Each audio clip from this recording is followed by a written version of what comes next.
Ukraine launched British Storm Shadow missiles and its domestically produced long-range drones to hit several Russian oil and gas facilities, Ukrainian military and security officials say. Ukraine has previously used the British-made missiles to attack Russian industrial targets that it says helped Moscow's war.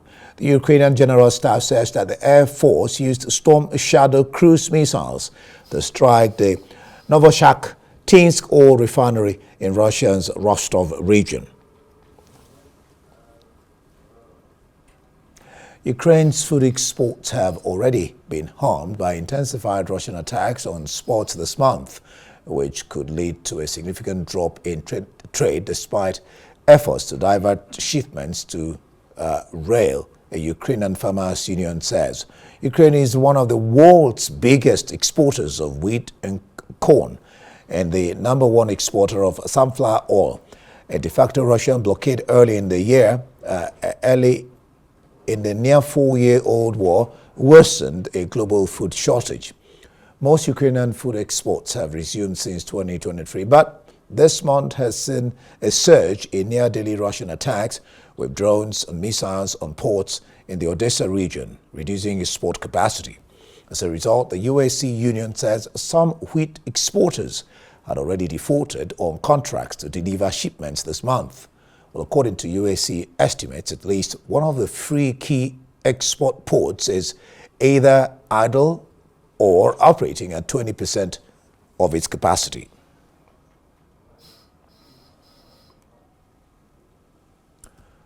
Now let's cross live to international affairs analyst Marek Laskiewicz. Throughout the year here on The World, Dr. Marek has given us insightful analysis into the Russia-Ukraine war. He joins me now again from London for a special end-of-year review into the conflict, this Russian war conflict. Dr. Marek, glad to have you join me. Good evening.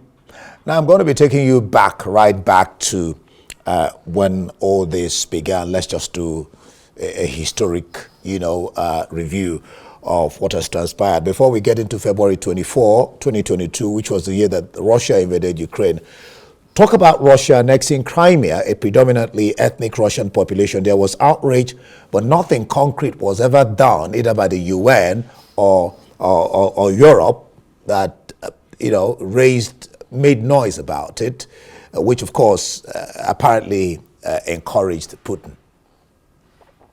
Yes, quite. The annexation of Crimea is equivalent to the annexation of Saarland by Hitler many years before.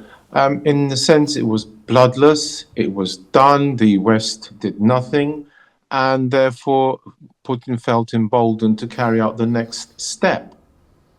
There is, however, and this will be a running theme throughout the program today, a key difference in that Russia is a nuclear superpower, and in this sense it is very tricky to do things with Russia.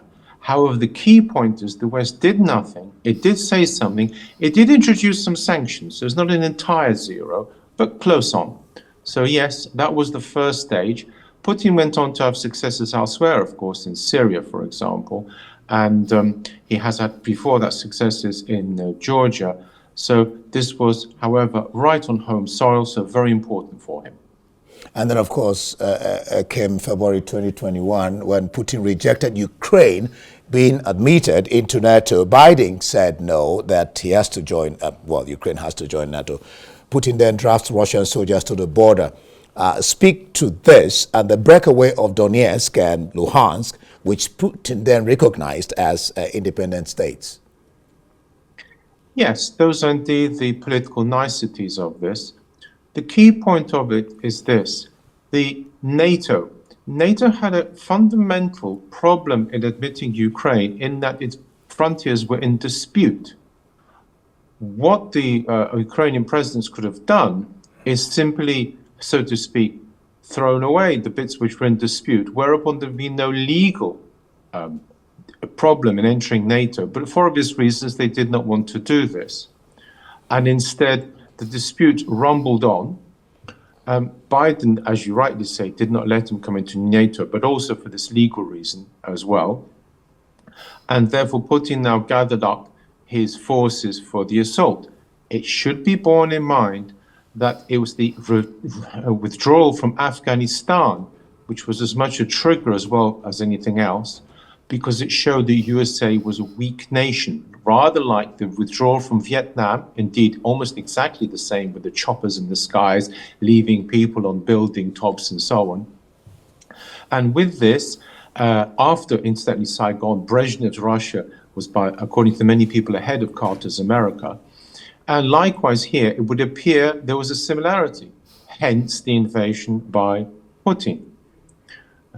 From my side, I had already published the books about World War III coming and the invasion of Ukraine, and so I was straight on television, immediately on the first day, pointing out that sanctions were useless, Ukraine needed arms, and that this was the beginning of World War III, after which the net effect of this, that I was actually, so to speak, blacklisted on those sort of televisions, which is why I'm on the rise, because, of course, at that time, the world wanted sanctions and did not imagine the war would be carrying on, did not imagine Ukraine could survive, and did not imagine that Ukraine should even survive, because many people saw it as a part of Russia.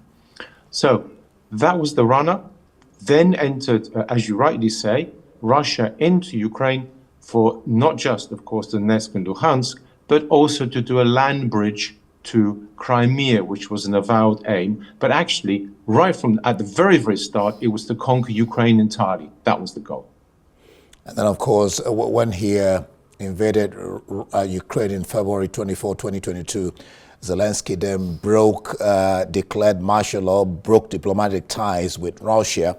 It was then the Secretary of Defense, under Biden, ordered deployment of 7,000 U.S. military personnel across locations in Europe. I guess he was trying to be proactive, so to say. The question of how did the war start? Who is the aggressor? I mean, almost the whole world knows the aggressor, but in some quarters, the question of who is the aggressor, why really did the Putin start this war? And who would you say is the aggressor anyway? Well, you have to actually point out a wider picture. In stricto sensu, there is no question but that Russia is the aggressor. The question is, and this was also implicit in your question, why? And here we come to the post-war world, post-Cold War world, in which the West stated it would not be advancing eastwards. That's when I published my book and stated it should be stability and moderation. But although there was some stability, there was no moderation. And it was quite clear that the West wanted to incorporate as much a territory eastwards from the former Berlin Wall as possible. And this worries Russia because they have been invaded from the West several times. And the last invasion by the Germans was particularly unpleasant. And obviously, therefore, sooner or later, Russia will be confronted with the possibility of either having to fight or to surrender.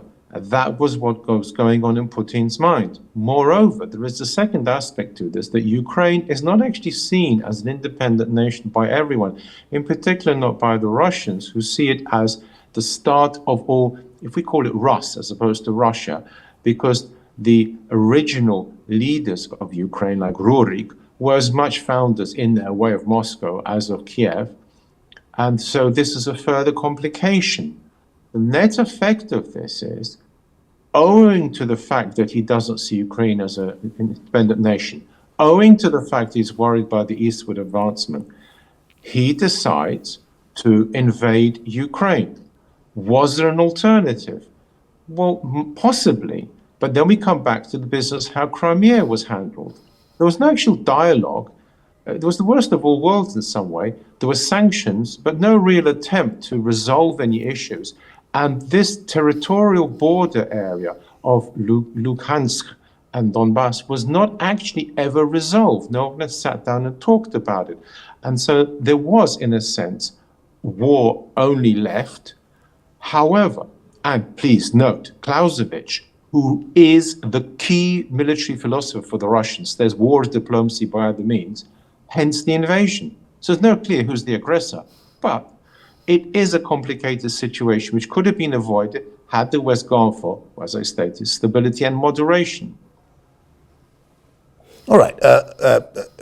Let's break this down. The next day, which is of course February 25th, NATO Defense Force is activated, and Biden authorized $350 million military assistance for Ukraine in March, more additional troops across Europe, and security assistance of about $1 billion in two tranches of 800 and 200. And in April, America, under Biden, continued its support of Ukraine. The question I'd like you to answer is why America considered it essential to support Ukraine. Yes, it is a good question. Actually, initially they didn't. It is said that America offered Zelensky a way out of coming over to the West and being a president in exile because they didn't think that Ukraine could hold out against Russia. When Ukraine held out against Russia, then America geared up for supporting Ukraine, and the question is why? And there are at least three reasons why. First and foremost, as I state, of course, in my books, the war is likely to escalate, and this is already felt by many, and therefore they wanted to fight in Ukraine rather than closer in Europe, a sort of proxy war from the West's point of view. Number two, it follows logically by tying up Russia and by having a war of attrition which exhausts Russia, Russia will be weakened. And this will mean that it will be unlikely to carry out further attacks. This is not a good strategy. It has not worked much because Russia is an enormous country and has been able to, in fact, carry on. Number three, very important, there is a school of thought that Russia should be broken up, defeated to the point it can no longer wage wars in the future. This, of course, further stimulates the Russians in carrying on the war, because if they lose it, the consequences are likely to be unpleasant, both for Putin personally and his entourage, and for Russia as a whole. So there was this third reason. The net effect of it was, as you pointed out, that Biden and America supported Ukraine as to the best of their ability without actually provoking a war by providing the munitions, which means that Ukraine was able to fight on, notably the satellite systems, which enable Ukraine in real time to see what the Russians are doing, which was instrumental in letting Ukraine hold out. And in fact, it can be stated in military terms, if there'd been no USA, Ukraine would have fallen by now. All right, then, of course, interestingly, Antony Blinken, who was then Secretary of State to Biden and Lloyd Austin, met with Zelensky and Ukrainian leaders in Kiev.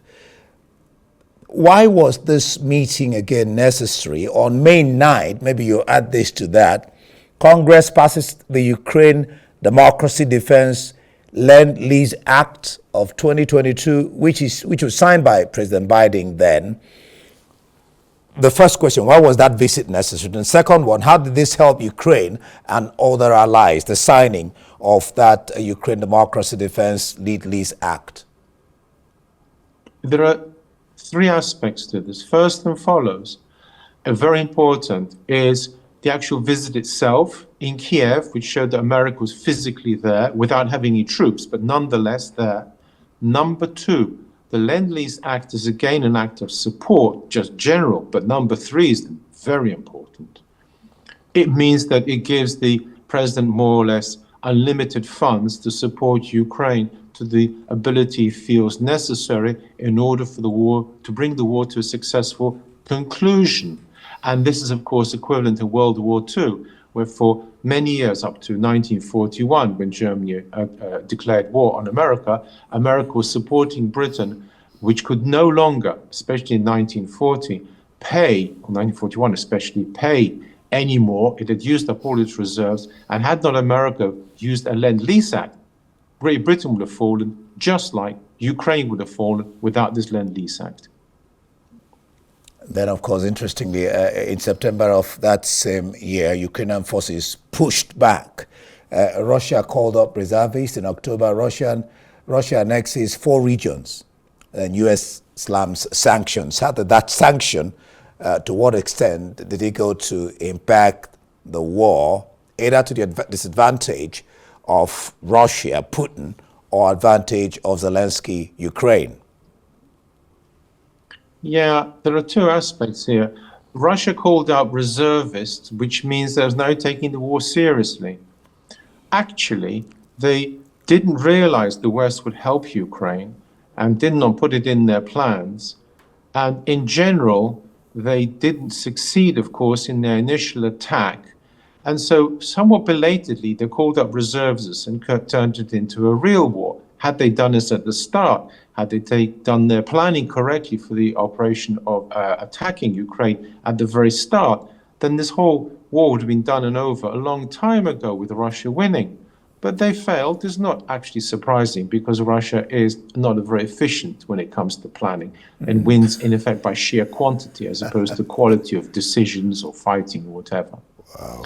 The other aspect, very important, was that Putin showed that he was in no mood to compromise. He wanted those four provinces, and this is essential for a dictator because a dictator cannot lose. Otherwise, he will lose power and quite possibly forfeit his life to boot. So therefore, by annexing these four provinces, he showed, and this is a stance he's kept up all the way through to right now in 2025, that those are part of Russia, and that is that. The point here is, of course, that the West has brought about increasing sanctions. The sanctions were supposed to break the Russian economy. Unfortunately, and this echoes what I said on the very first day, sanctions don't work against Russia. The problem is twofold.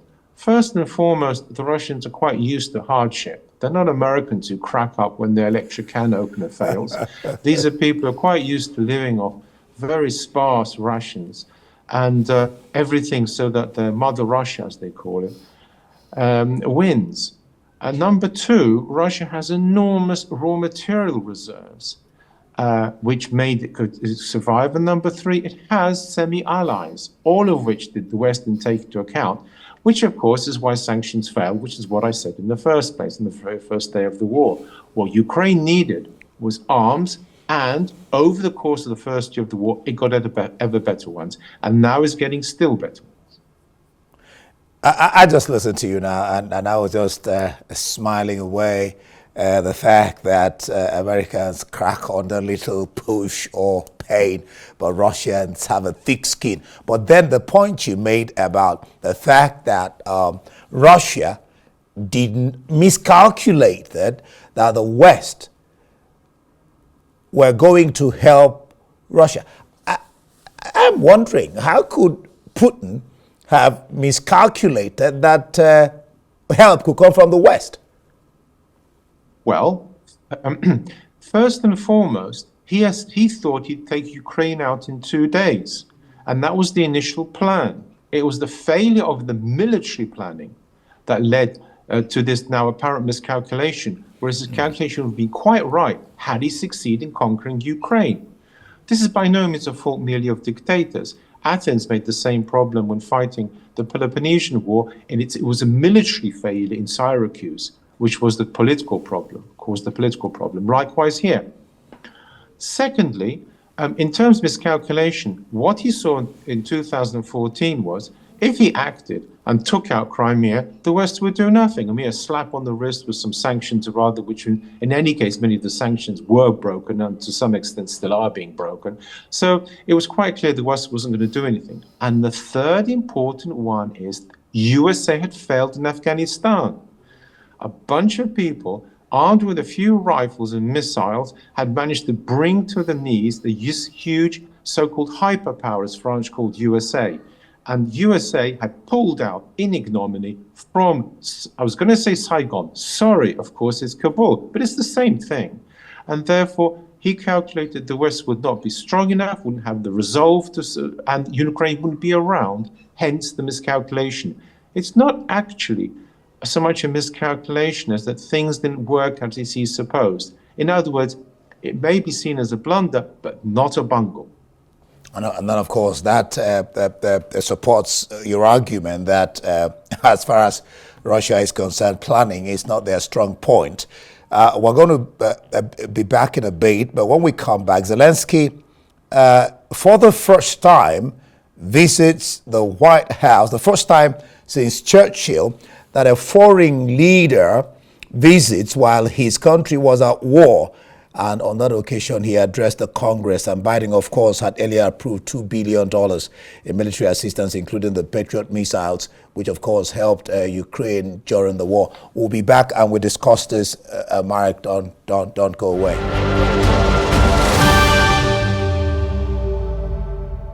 All right, you're still watching The World with me, Ndi Amogo. We're taking a look at one of the year's biggest stories, Russia's war on Ukraine, now almost in its fourth year. More than 1 million people have died, with 3.7 million internally displaced, and almost 13 million need humanitarian assistance.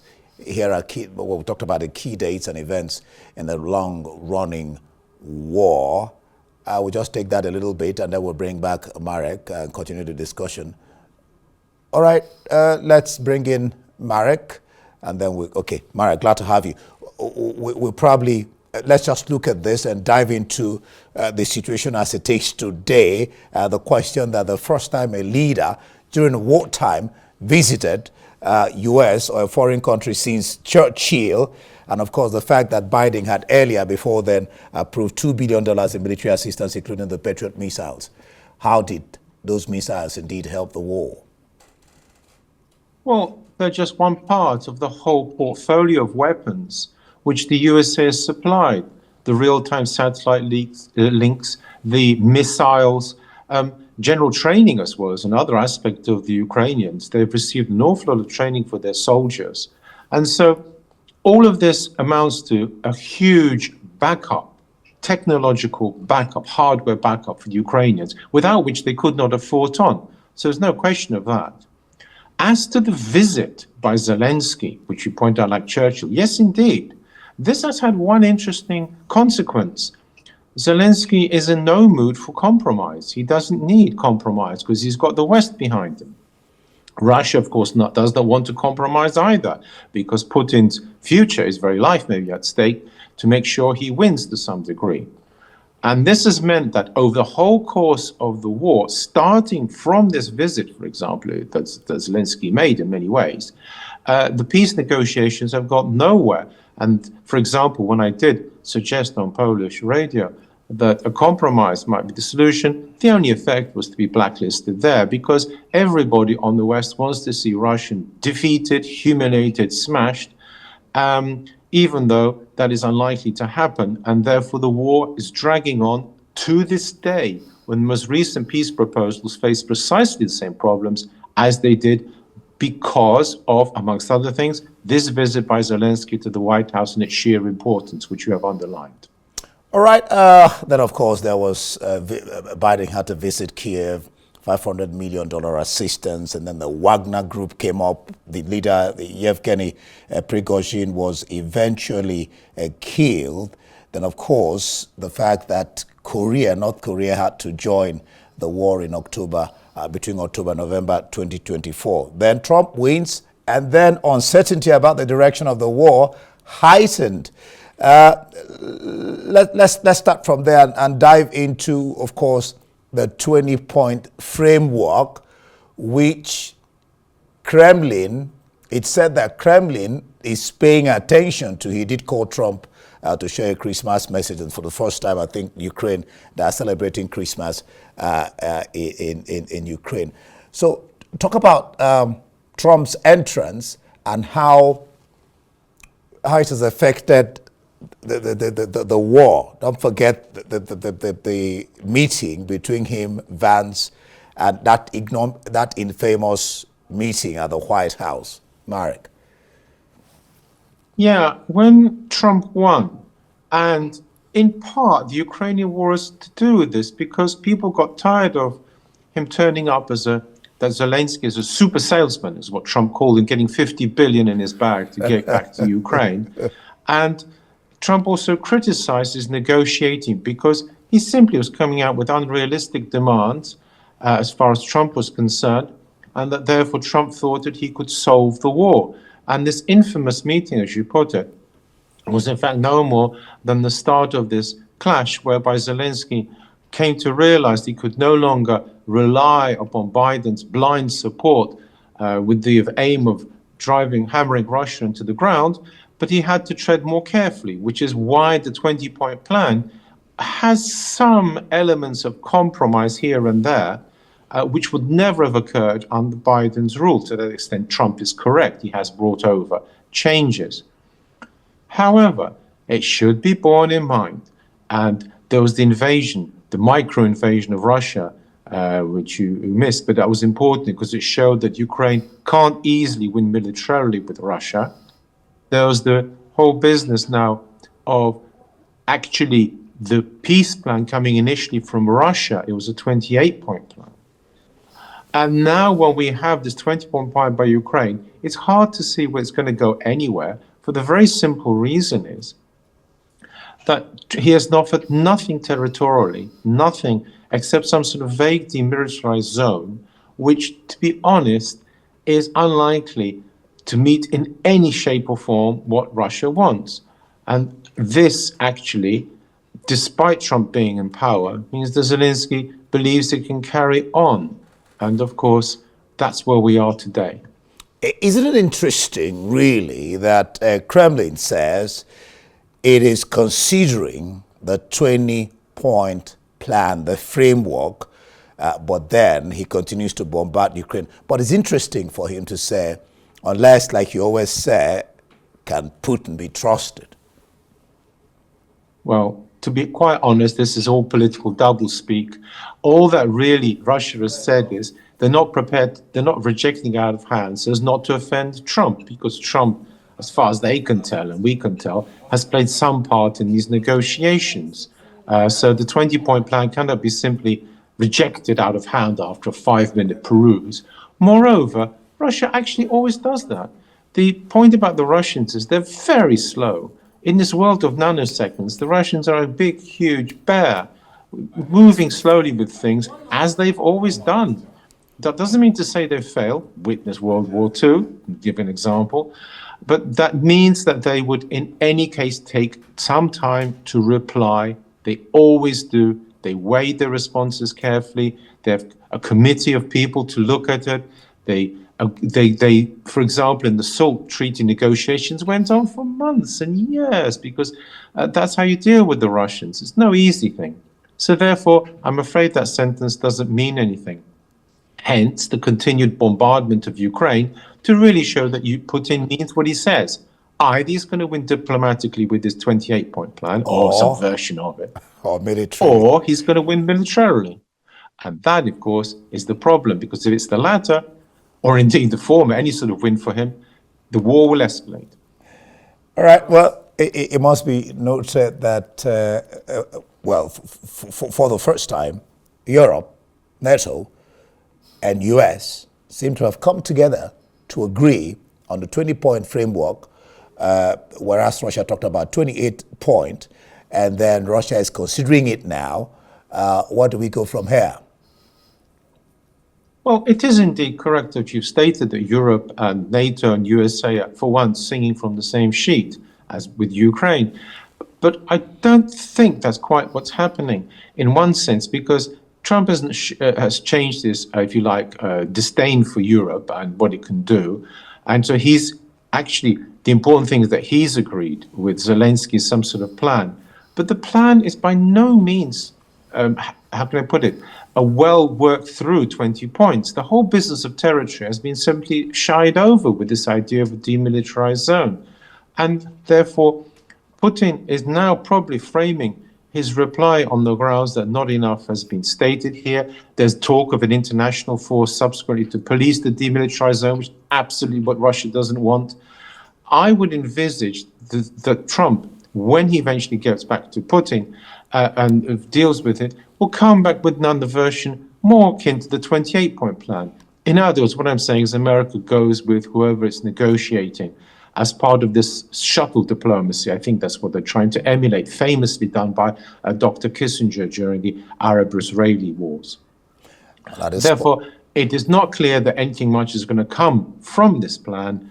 Please note that there's a background now of Russia constantly saying NATO is tooling up, and indeed Poland has received more tanks, which are a weapon of aggression, please note, and that therefore this is a further aspect which is slowly growing. NATO, Europe saying a war is likely, and Russia hinting, talking about the fact it may have to reply. And therefore, this plan, unfortunately, may represent the last chance before the war escalates further, because it won't go far with Russia, is my prognosis. At this point, Marek will call you an expert, or not just an author and international affairs analyst, but an expert on the Russia-Ukraine imbroglio. Thank you so much for your time on the wall, Dr. Marek Laskiewicz there from London. Well, you've been watching The World with me, Ndi Amuko. Please keep it here on Arise News, and from the entire team here in Abuja, goodbye. Thank you for watching.